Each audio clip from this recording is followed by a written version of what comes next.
Assalamualaikum warahmatullahi wabarakatuh. Segala puji bagi Allah yang masih memberi nafas, memberi waktu, dan memberi kesempatan untuk kembali. Shalawat dan salam semoga senantiasa tercurah kepada Nabi Muhammad Shallallahu Alaihi Wasallam, cahaya penuntun jiwa, pembimbing hati menuju kebenaran. Malam Jumat kembali hadir. Waktu yang sama seperti pekan-pekan sebelumnya.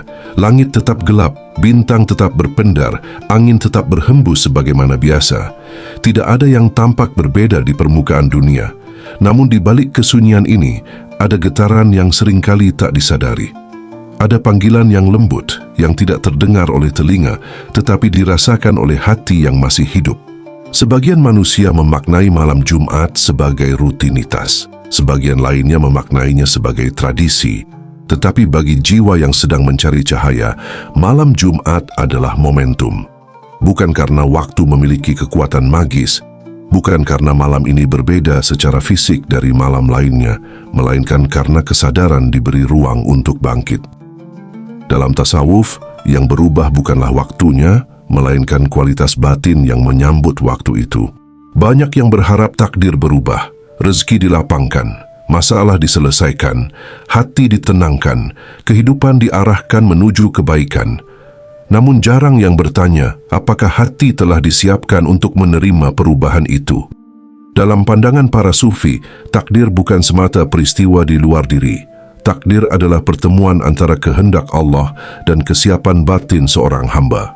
Seringkali manusia merasa hidupnya berat, jalan terasa sempit, usaha terasa buntu, doa terasa jauh dari pengabulan, padahal mungkin bukan pintu langit yang tertutup, melainkan cermin hati yang tertutup debu. Cahaya Allah selalu ada, rahmat Allah tidak pernah berhenti mengalir. Tetapi hati yang tertutup oleh kelalaian sulit memantulkan cahaya itu menjadi ketenangan dan kejernihan hidup. Malam Jumat adalah waktu untuk berhenti sejenak dari hiruk-pikuk dunia. Dunia yang membuat manusia sibuk mengejar, sibuk membuktikan, sibuk membandingkan, sibuk mengumpulkan, hingga lupa bahwa sumber segala ketenangan bukan pada apa yang dimiliki, melainkan pada siapa yang didekati. Dan yang paling dekat bukanlah dunia, melainkan Allah. Dalam tasawuf diajarkan bahwa perubahan terbesar tidak terjadi ketika keadaan luar berubah, melainkan ketika batin berubah. Ketika hati yang gelisah menjadi tunduk, ketika jiwa yang sombong menjadi rendah, ketika pikiran yang penuh perhitungan menjadi penuh tawakal. Di sanalah takdir mulai bergeser arah. Bukan karena Allah berubah keputusannya, tetapi karena hamba berpindah posisi di hadapannya. Malam ini bukan tentang banyaknya bacaan yang diucapkan, bukan tentang panjangnya zikir yang dilafalkan, tetapi tentang kedalaman kesadaran ketika menyebut nama Allah. Satu istighfar yang lahir dari penyesalan yang tulus lebih berat di sisi Allah daripada ribuan ucapan tanpa kehadiran hati. Satu ayat yang direnungkan lebih mampu menerangi jiwa daripada lembaran-lembaran yang dibaca tanpa penghayatan. Ada rahasia yang sering terlupakan. Allah tidak pernah jauh. Yang menjauh adalah kesadaran manusia. Allah tidak pernah menutup pintu rahmatnya. Yang menutup adalah kelalaian hati. Maka malam Jumat bukan sekadar waktu untuk meminta perubahan takdir, tetapi waktu untuk memperbaiki hubungan dengan Sang Penentu takdir. Ketika hati kembali bersih, cara memandang hidup pun berubah. Ujian tidak lagi dianggap hukuman, tetapi pendidikan. Keterlambatan tidak lagi dianggap kegagalan, tetapi penjagaan. Kehilangan tidak lagi dianggap akhir, tetapi pengalihan menuju sesuatu yang lebih baik. Di titik inilah takdir yang sama terasa berbeda, karena batin yang membacanya telah berubah. Inilah rahasia yang jarang disadari, bahwa takdir yang dirasakan pahit seringkali lahir dari hati yang belum selesai dengan dirinya sendiri. Ketika hati dipenuhi keluhan, hidup terasa berat. Ketika hati dipenuhi syukur, hidup terasa cukup. Padahal peristiwanya mungkin sama. Maka yang sesungguhnya perlu diubah bukanlah dunia, melainkan kedalaman hubungan dengan Allah. Malam Jumat mengajak untuk kembali membersihkan hati, kembali meluruskan niat, kembali menyadari bahwa segala sesuatu berjalan di bawah pengaturan Allah yang maha bijaksana. Tidak ada satupun kejadian yang luput dari ilmunya. Tidak ada satupun air mata yang tidak diketahuinya. Tidak ada satupun doa yang sia-sia di sisinya. Di keheningan malam inilah rahasia perubahan itu dimulai. Bukan dengan gegap gempita, bukan dengan suara yang keras, tetapi dengan hati yang tunduk, dengan kesadaran yang jujur, dengan pengakuan bahwa tanpa Allah, hidup hanyalah rangkaian kegelisahan yang tak berujung. Maka malam Jumat bukan sekadar tradisi, ia adalah undangan. Undangan untuk membersihkan cermin hati, undangan untuk menyalakan kembali cahaya iman, undangan untuk memahami bahwa takdir bukan untuk dilawan, tetapi untuk dipahami dengan cahaya dari Allah. Dan ketika hati telah siap, ketika jiwa telah jernih, ketika kesadaran telah bangkit, disitulah perubahan mulai terasa. Bukan karena dunia tunduk, tetapi karena hati telah berserah. Bukan karena takdir diganti, tetapi karena cara memaknai takdir telah diterangi oleh cahaya dari Allah. Istighfar sering terdengar sederhana, kalimatnya pendek, mudah diucapkan, hampir setiap muslim hafal di luar kepala. Namun dalam tasawuf, istighfar bukan sekadar ucapan di lisan, ia adalah gerakan batin, ia adalah perjalanan kembali. Banyak yang mengira takdir berdiri sendiri, terpisah dari keadaan jiwa. Padahal dalam kedalaman spiritual, takdir yang dirasakan seseorang sangat dipengaruhi oleh kualitas batinnya. Takdir memang ditetapkan oleh Allah, tetapi bagaimana takdir itu dialami, dimaknai, dan dirasakan sangat bergantung pada kebersihan hati. Dalam tasawuf diajarkan sebuah kaidah halus bahwa takdir lahir mengikuti keadaan batin. Bukan berarti manusia menciptakan takdirnya sendiri, tetapi keadaan hati menentukan bagaimana takdir itu hadir dalam kehidupannya. Hati yang gelap akan membaca setiap peristiwa sebagai beban. Hati yang jernih akan membaca peristiwa yang sama sebagai pelajaran. Disinilah istighfar mengambil peran. Istighfar bukan hanya kalimat astaghfirullah, bukan sekadar ya Allah ampuni aku. Istighfar yang sejati adalah doa yang lebih dalam. Ya Allah, kembalikan kesadaranku, kembalikan hatiku kepadamu. Singkapkan hijab yang membuatku lalai. Untuk memahami kedalaman istighfar, para sufi membaginya dalam 3 lapisan. Pertama yaitu lapisan awam yang maknanya menghapus dosa. Pada tingkat pertama, istighfar adalah permohonan ampun atas kesalahan. Dosa diakui, kekhilafan disadari, hamba menundukkan diri dan memohon pengampunan dari Allah. Ini adalah fondasi. Tanpa pengakuan tidak ada perbaikan. Tanpa kerendahan hati tidak ada kenaikan derajat. Di tingkat ini istighfar menghapus catatan dosa. Ia meringankan beban di akhirat. Ia menghindarkan dari akibat buruk maksiat. Dan ini sudah sangat besar nilainya. Namun tasawuf tidak berhenti di sini. Karena dosa bukan hanya pelanggaran perbuatan. Dosa juga bisa berupa kelalaian hati. Yang kedua lapisan ruhani, yaitu membersihkan beban batin. Pada lapisan kedua, istighfar tidak lagi hanya tentang kesalahan yang terlihat. Ia menyentuh sesuatu yang lebih halus, yaitu beban batin. Ada kesedihan yang dipendam, ada iri yang disembunyikan, ada kecewa yang tidak disadari, ada kesombongan yang dibungkus kebaikan. Semua itu menjadi debu di permukaan hati. Ketika istighfar diucapkan dengan kesadaran, ia seperti air yang mengalir membersihkan lapisan-lapisan halus tersebut. Bukan hanya dosa yang terhapus, tetapi beban batin mulai luruh. Jiwa menjadi ringan, nafas terasa lapang, pandangan terhadap hidup menjadi lebih jernih. Seringkali kehidupan terasa berat bukan karena masalahnya besar, tetapi karena hati memikulnya dalam keadaan kotor. Debu kecil saja bisa mengaburkan cermin, apalagi jika debu itu menumpuk bertahun-tahun. Disinilah analogi itu menjadi jelas. Hati seperti cermin, takdir seperti cahaya matahari. Matahari selalu bersinar. Cahaya selalu ada, tetapi jika cermin berdebu, bayangan yang muncul menjadi gelap dan kabur. Ketika hidup terasa suram, bukan selalu karena cahaya Allah tidak ada. Bisa jadi karena cermin hati belum dibersihkan. Dan istighfar adalah kain pembersih itu. Yang ketiga lapisan makrifat, yaitu menyadari kelalaian sebagai hijab terbesar. Di tingkat yang lebih dalam lagi, istighfar menjadi kesadaran eksistensial. Pada lapisan ma'rifat, seorang hamba menyadari bahwa dosa terbesar bukan hanya kesalahan perbuatan, tetapi kelalaian dari Allah.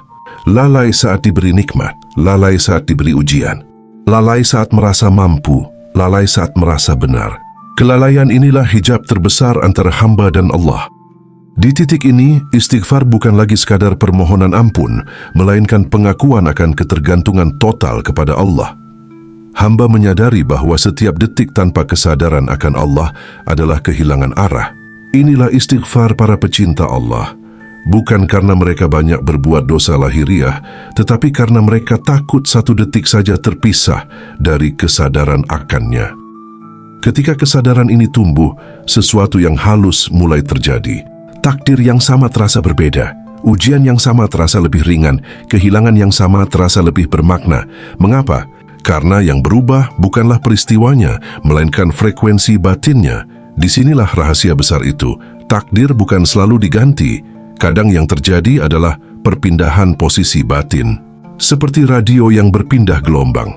Siarannya berbeda bukan karena kota berubah, tetapi karena frekuensi disesuaikan. Ketika hati dibersihkan dengan istighfar, ia dipindahkan ke frekuensi yang lebih jernih. Pada frekuensi itu, rahmat Allah lebih terasa. Pertolongan Allah lebih terlihat. Hikmah Allah lebih mudah dipahami. Dan inilah makna terdalam dari mengubah takdir melalui istighfar. Bukan memaksa Allah mengubah keputusannya, tetapi memperbaiki diri agar selaras dengan keputusannya. Malam Jumat menjadi momentum untuk itu, untuk membersihkan cermin, untuk menurunkan ego, untuk mengakui kelalaian, untuk kembali. Karena sebelum cahaya Al-Kahfi menerangi arah hidup, cermin hati harus terlebih dahulu dibersihkan, dan istighfar adalah awal dari segala perubahan. Setelah hati dibersihkan dengan istighfar, pertanyaan berikutnya muncul, kemana arah hidup akan dibawa? Hati yang bersih adalah wadah, tetapi wadah tetap membutuhkan cahaya. Disinilah surat Al-Kahfi hadir. Bukan sekadar bacaan malam Jumat, bukan sekadar tradisi yang diulang setiap pekan, melainkan peta perjalanan jiwa. Rasulullah SAW menyebut bahwa siapa yang membaca Al-Kahfi akan diberi cahaya di antara dua Jumat. Cahaya ini bukan sekadar simbol. Dalam tasawuf, cahaya adalah kesadaran. Cahaya adalah kemampuan melihat dengan jernih. Cahaya adalah kemampuan membedakan antara ilusi dan kebenaran. Al-Kahfi bukan hanya kisah, ia adalah cermin kehidupan manusia sepanjang zaman.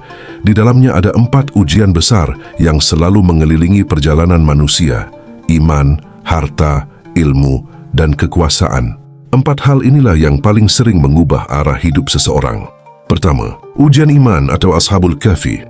Kisah para pemuda yang berlindung di gua adalah simbol hijrah batin. Mereka tidak sekadar berpindah tempat, mereka berpindah kesadaran. Mereka memilih Allah daripada kenyamanan dunia. Dalam tasawuf, gua bukan hanya ruang fisik. Gua adalah ruang sunyi di dalam hati, tempat di mana seseorang menjauh dari kebisingan dunia untuk menjaga iman. Seringkali arah hidup menjadi kabur karena terlalu lama berada di tengah keramaian yang merusak keyakinan. Terlalu banyak suara luar, terlalu sedikit dialog dengan Allah. Al-Kahfi mengajarkan bahwa menjaga iman kadang membutuhkan keberanian untuk berbeda, keberanian untuk meninggalkan zona nyaman, keberanian untuk tidak mengikuti arus. Takdir hidup berubah ketika iman dijaga, bukan karena dunia langsung tunduk, tetapi karena Allah menjaga langkah orang yang menjaga iman. Yang kedua, ujian harta, pemilik 2 kebun. Kisah 2 kebun dalam Al-Kahfi adalah potret kesombongan halus. Seseorang merasa aman karena hartanya, merasa kuat karena kebunnya subur, merasa tak mungkin kehilangan karena semuanya terlihat stabil. Namun satu kalimat menjadi inti dari kisah ini. Lupa mengucapkan, Masya Allah la quwata illa billah. Harta bukan masalah, kekayaan bukan kesalahan. Tetapi ketika hati bersandar pada harta dan bukan pada Allah, arah hidup mulai bergeser tanpa disadari. Dalam tasawuf, dunia bukan untuk dibenci. Dunia hanya tidak boleh dijadikan sandaran utama. Al-Kahfi mengingatkan bahwa ketergantungan pada selain Allah adalah sumber kerapuhan. Ketika sandaran salah, takdir terasa kejam. Tetapi ketika sandaran kembali kepada Allah, bahkan kehilangan pun terasa sebagai penjagaan. Yang ketiga, ujian ilmu dalam kisah Nabi Musa dan Khidir. Inilah pelajaran paling dalam tentang keterbatasan akal. Nabi Musa alaihi salam adalah seorang nabi yang mulia. Namun Allah tetap mempertemukannya dengan Khidir untuk menunjukkan bahwa ada ilmu yang tidak dipahami oleh logika biasa. Perahu yang dilubangi, anak kecil yang dibunuh, tembok yang ditegakkan tanpa upah, semua tampak tidak masuk akal pada awalnya, tetapi di balik itu ada hikmah yang tersembunyi. Dalam kehidupan, seringkali takdir terasa tidak adil karena dilihat dengan potongan informasi yang terbatas. Manusia melihat awal, tetapi Allah melihat akhir. Manusia melihat sebagian, tetapi Allah mengetahui keseluruhan. Al-Kahfi mengajarkan kerendahan hati dalam memahami takdir. Tidak semua peristiwa harus segera dimengerti. Ada yang cukup diserahkan. Ketika ilmu tidak lagi melahirkan kesombongan, tetapi melahirkan ketundukan, disitulah arah hidup diluruskan kembali. Yang keempat, ujian kekuasaan Zulkarnain. Zulkarnain adalah simbol kekuatan tanpa ego. Ia memiliki kekuasaan, kemampuan, dan pengaruh. Namun ia tidak mengklaim semua itu sebagai miliknya. Setiap keberhasilan dikembalikan kepada Allah. Inilah pelajaran penting, kekuatan tidak salah selama tidak melahirkan keakuan. Banyak manusia berubah arah hidupnya ketika diberi kekuatan. Jabatan mengubah sikap, pengaruh melahirkan kesombongan, padahal kekuasaan hanyalah amanah. Al-Kahfi menunjukkan bahwa kekuasaan yang bersih adalah kekuasaan yang tunduk kepada Allah. 4 kisah ini bukan sekadar sejarah, ia adalah cermin 4 persimpangan hidup. Iman bisa goyah, harta bisa melalaikan, ilmu bisa menyombongkan, kekuasaan bisa membutakan, dan ketika salah satu dari 4 ini menguasai hati tanpa cahaya, arah hidup perlahan menyimpang. Membaca Al-Kahfi di malam Jumat bukan sekadar mencari pahala, ia adalah proses penyelarasan ulang. Seperti kompas yang dikalibrasi kembali agar menunjuk ke arah yang benar. Jika istighfar membersihkan cermin, maka Al-Kahfi menyalakan cahaya di hadapan cermin itu. Tanpa istighfar, hati keruh. Tanpa Al-Kahfi, arah kabur. Ketika keduanya bersatu, hati menjadi jernih dan jalan menjadi terang. Disinilah rahasia perubahan arah hidup itu. Bukan dengan memaksa keadaan berubah, tetapi dengan membiarkan cahaya Al-Quran mengubah cara memandang keadaan. Dan ketika cara memandang berubah, keputusan berubah. Ketika keputusan berubah, langkah berubah. Ketika langkah berubah, arah hidup pun berubah. Inilah makna terdalam dari cahaya antara 2 Jumat. Bukan sekadar sinar yang terlihat, tetapi kesadaran yang menuntun perjalanan menuju Allah. Malam Jumat telah dipahami bukan sebagai malam yang berbeda secara fisik, tetapi sebagai ruang kesadaran. Sebuah jeda dalam perjalanan dunia yang memberi kesempatan untuk kembali melihat ke dalam diri. Bukan untuk menghitung berapa banyak zikir yang telah diucapkan, tetapi untuk menimbang seberapa hadir hati ketika menyebut nama Allah. Istighfar telah dimaknai sebagai pembersih cermin. Ia bukan sekadar permohonan ampun, tetapi gerakan pulang, gerakan kembali dari kelalaian menuju kesadaran, dari ego menuju kerendahan hati, dari ketergantungan pada dunia menuju ketergantungan penuh kepada Allah. Surat Al-Kahfi telah dipahami sebagai cahaya penunjuk arah. Ia bukan sekadar bacaan mingguan, tetapi peta perjalanan jiwa. Di dalamnya ada peringatan tentang iman yang harus dijaga, harta yang tidak boleh menjadi sandaran, ilmu yang harus melahirkan ketundukan, dan kekuasaan yang harus dibingkai oleh amanah. Ketika istighfar membersihkan hati dan Al-Kahfi menerangi arah, maka perubahan mulai terjadi. Bukan perubahan yang gaduh, bukan perubahan yang selalu terlihat oleh mata manusia, tetapi perubahan yang halus, yang dalam, yang menggeser frekuensi batin menuju kedekatan dengan Allah. Seringkali manusia menunggu takdir berubah lebih dulu agar hatinya tenang. Padahal dalam tasawuf, ketenangan hatilah yang lebih dahulu mengundang perubahan dalam cara menjalani takdir. Takdir memang ditetapkan oleh Allah, tetapi bagaimana takdir itu dirasakan sangat dipengaruhi oleh keadaan hati. Hati yang bersih melihat rahmat di balik ujian, hati yang kotor melihat hukuman di balik setiap kejadian. Maka jangan berharap takdirmu berubah jika hatimu belum kau ubah. Malam Jumat bukan tentang banyaknya zikir, tapi tentang kedalaman kesadaran, bukan tentang panjangnya bacaan, tetapi tentang hadirnya hati, bukan tentang suara yang keras, tetapi tentang jiwa yang tunduk. Jika malam ini digunakan untuk membersihkan cermin hati dengan istighfar dan menerangi langkah dengan Al-Kahfi, maka pekan yang akan datang tidak lagi dijalani dengan kegelisahan yang sama. Bukan karena dunia tiba-tiba menjadi mudah, tetapi karena hati telah belajar membaca dunia dengan cahaya dari Allah. Dan sebelum penutup ini berakhir, satu niat dapat ditanamkan dalam diri. Niat untuk tidak hanya mengulang ritual, tetapi memperdalam kesadaran. Niat untuk tidak sekadar membaca, tetapi merenungkan. Niat untuk tidak sekadar meminta perubahan, tetapi memulai perubahan dari dalam. Dan jika hati tergerak, silahkan tulis di kolom komentar. Ya Allah, bersihkan hatiku sebelum takdirku berubah. Semoga Allah membersihkan hati dari kelalaian. Semoga Allah menerangi langkah dengan cahaya Al-Quran. Semoga setiap malam Jumat menjadi titik kembali menuju kesadaran yang lebih dalam. Wassalamualaikum warahmatullahi wabarakatuh.